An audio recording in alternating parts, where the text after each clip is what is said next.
2020년 5월 22일 금요일 큐티 생명의 삶 오늘의 본문 신명기 22장 1절부터 12절까지 말씀입니다. 내 형제의 소나 양이 길 잃은 것을 보거든 못 본 채 하지 말고 너는 반드시 그것들을 끌어다가 내 형제에게 돌릴 것이요. 내 형제가 내게서 멀거나 또는 내가 그를 알지 못하거든 그 짐승을 내 집으로 끌고 가서 내 형제가 찾기까지 내게 두었다가 그에게 돌려줄지니 나귀라도 그리하고 의복이라도 그리하고 형제가 잃어버린 어떤 것이든지 내가 얻거든 다 그리하고 못 본 채 하지 말 것이며 내 형제의 나귀나 소가 길에 넘어진 것을 보거든 못 본 채 하지 말고 너는 반드시 형제를 도와 그것들을 일으킬지니라. 여자는 남자의 의복을 입지 말 것이요 남자는 여자의 의복을 입지 말 것이라. 이같이 하는 자는 내 하나님 여호와께 가증한 자이니라. 길을 가다가 나무에나 땅에 있는 새의 보금자리에 새의 새끼나 알이 있고 어미새가 그의 새끼나 알을 품은 것을 보거든 그 어미새와 새끼를 아울러 취하지 말고 어미는 반드시 놓아줄 것이요 새끼는 취하여도 되나니 그리하면 내가 복을 누리고 장수하리라. 내가 새 집을 지을 때에 지붕에 난간을 만들어 사람이 떨어지지 않게 하라. 그 피가 내 집에 돌아갈까 하노라. 내 포도원에 두 종자를 섞어 뿌리지 말라. 그리하면 내가 뿌린 씨의 열매와 포도원의 소산을 다 빼앗길까 하노라. 너는 소와 나귀를 결의하여 갈지 말며 양털과 배실로 섞어 짠 것을 입지 말지니라. 너희는 너희가 입는 겉옷에 내 귀의 수를 만들지니라. 아멘.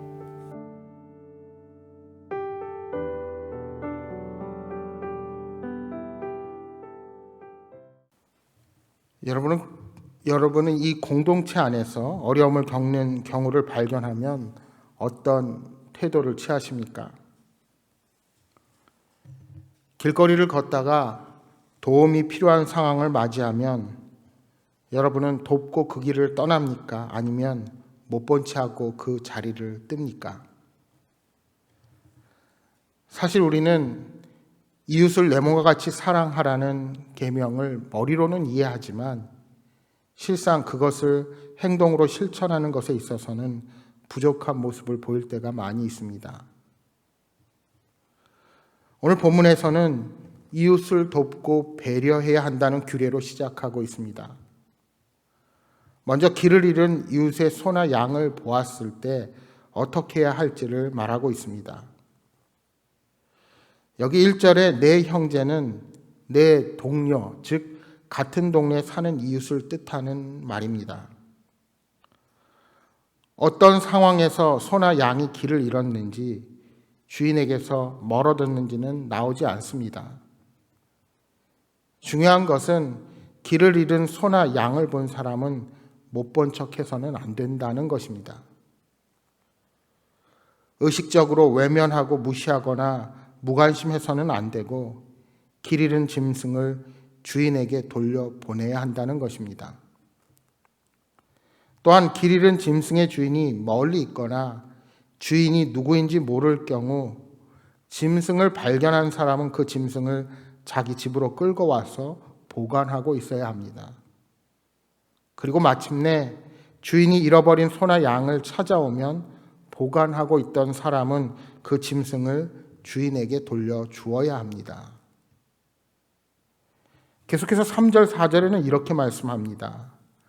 낙이라도 그리하고 의복이라도 그리하고 형제가 잃어버린 어떤 것이든지 내가 얻거든 다 그리하고 못 본 채 하지 말 것이며 내 형제의 낙이나 소가 길에 넘어진 것을 보거든 못 본 채 하지 말고 너는 반드시 형제를 도와 그것들을 일으킬지니라. 반드시 형제를 도와 그것들을 일으킬지니라. 이것은 길을 잃은 소나 양에게만 해당하는 원칙이 아닙니다. 이웃이 잃어버린 의복이나 어떤 소유물에 대해서도 똑같이 행하라는 명령이 주어집니다. 못 본 채 하지 말고 반드시 이웃에게 돌려주어야 한다는 것입니다. 또한 낙이나 소가 등에 짐을 지고 길을 가다가 짐이 무거워 힘이 들면 넘어져서 일어나지 않는 경우가 있었습니다. 이런 경우에는 짐을 일단 내리고 짐승을 일으키고 다시 짐을 실어야 합니다.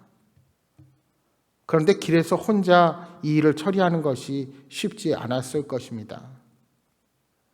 따라서 이웃이 이러한 곤란한 상황에 처한 것을 보면 반드시 도와주어야 한다는 것입니다.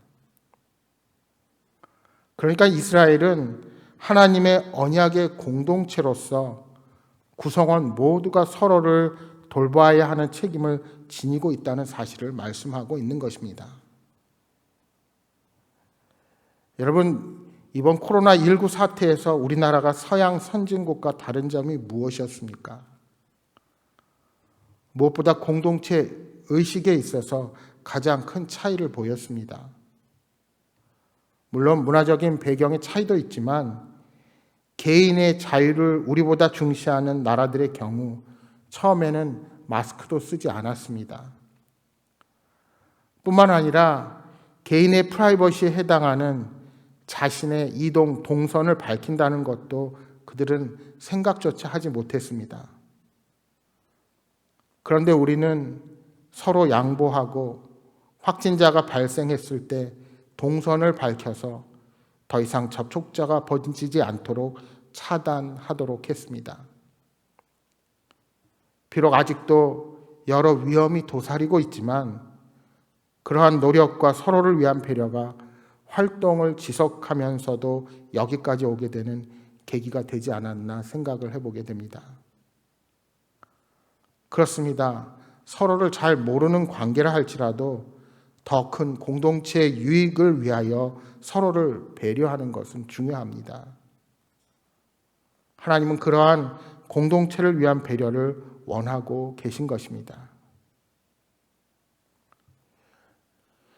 율법의 핵심 정신은 생명 존중 사상이라 할 수 있습니다. 그런데 이는 동물에 대해서도 마찬가지로 적용되었습니다. 만일 길을 가다가 새 둥지를 발견했을 경우 알이나 새끼를 취하는 것은 가능했습니다. 그러나 어미는 반드시 놓아주라고 말씀합니다. 여러분, 그 이유가 무엇일까요? 그것은 아마도 어미는 알을 낳을 수 있기 때문입니다. 어미를 놓아주어야 새들을 보존할 수 있고 사람도 다시 알을 얻을 수 있게 될 것입니다. 그런데 이 명령을 지키면 이스라엘은 복을 누리고 장수하리라고 약속하십니다. 어떻게 하찮은 새를 보호하는데 복과 장수를 약속하실까요? 이것은 단순히 새에만 해당하는 것이 아닙니다. 모든 동물의 생명도 존중해야 함을 의미하고 있는 것입니다.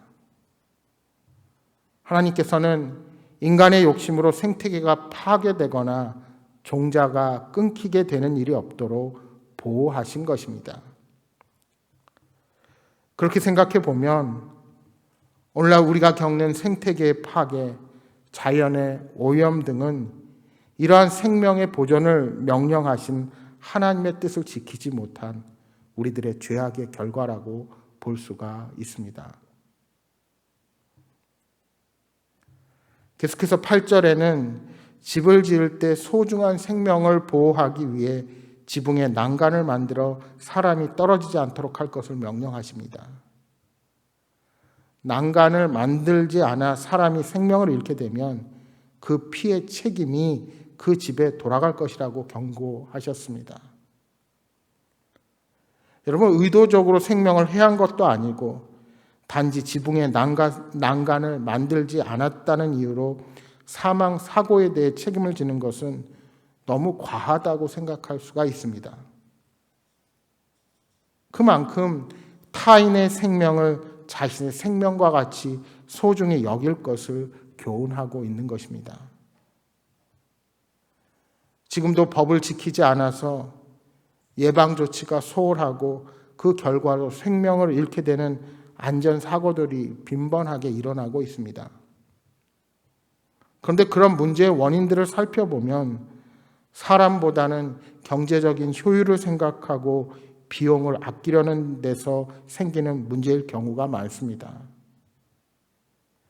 비용을 아끼기 위해 노동 현장에서 안전수칙을 어기는 경우도 있습니다. 이것이 사고로 이어지며 아까운 생명을 잃게 되는 것입니다. 제가 신문 기사에서 코로나19로 음주 측정을 몇 달 하지 못하면서 음주운전이 늘어났다는 기사를 접했습니다. 한 번쯤은 괜찮겠지 하는 안일한 생각과 행동들이 이웃의 생명을 빼앗아가는 범죄로 돌변하게 된다는 사실을 우리는 기억해야 할 것입니다. 여러분, 이처럼 이웃의 생명을 소중히 여기는 것은 생명의 주인이신 하나님을 경외하는 일이 된다는 사실을 우리가 결코 잊어서는 안 되겠습니다.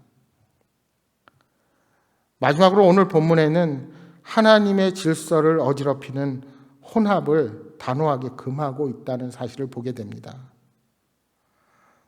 먼저 앞에 5절 말씀해 보시면 남자와 여자가 서로 의복을 바꾸어 입는 것은 하나님 여호와께 가증한 것임을 말씀합니다. 이 말은 남자와 여자의 구분이 우리의 의지와 생각에 달린 것이 아니라 하나님께서 주신 창조의 질서라는 사실을 말씀합니다. 하나님은 당시에도 이방 세계에 존재했던 동성애를 가증하게 여기시며 철저하게 배격하시는 것입니다. 그런데 이는 종자의 문제에 있어서도, 그리고 가축의 문제에 있어서도, 심지어 옷감을 짜는 실에서도 언급되고 있다는 사실입니다. 포도원에 두 종자를 섞어 뿌려서도 안 되고, 서로 다른 가축이 함께 밭을 갈게 해서도 안 되며, 옷감도 다른 종류의 실을 섞어 짜서도 안 된다고 말씀합니다. 여러분, 이건 무엇을 말씀하는 것일까요? 남녀의 구분이 있듯이 자연의 정해진 질서를 인간 스스로 교란하지 말라는 의미입니다. 여러분, 창조 질서를 따르는 것은 성도의 거룩함을 반영하는 척도라는 사실을 우리가 결코 잊어서는 안 됩니다. 그런데 인간의 탐욕으로 말미암아 하나님이 세우신 질서를 파괴하고 남녀의 결합이 아닌 동성의 결합, 심지어 인간 자신이 성적인 주체성을 결정하는 창조 질서를 거스르며 살아가고 있습니다.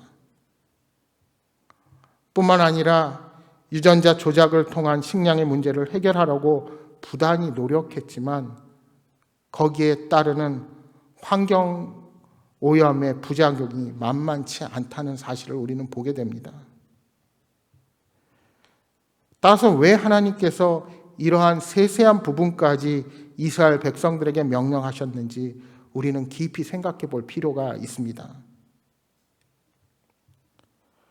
12절에 겉옷에 내 모퉁이에 술을 만들라는 명령은 그 어떤 부연 설명도 없습니다.